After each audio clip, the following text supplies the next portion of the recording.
You ask Tiger to solve. This deals with linear equations with one unknown.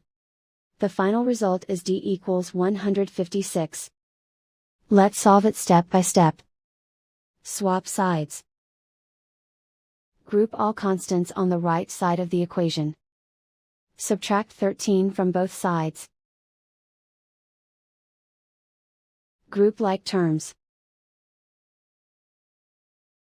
Simplify the arithmetic.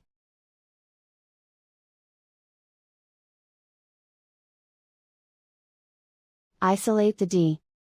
Multiply both sides by inverse fraction 13 over 6.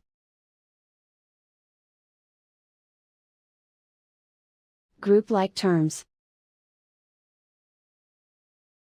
Multiply the coefficients.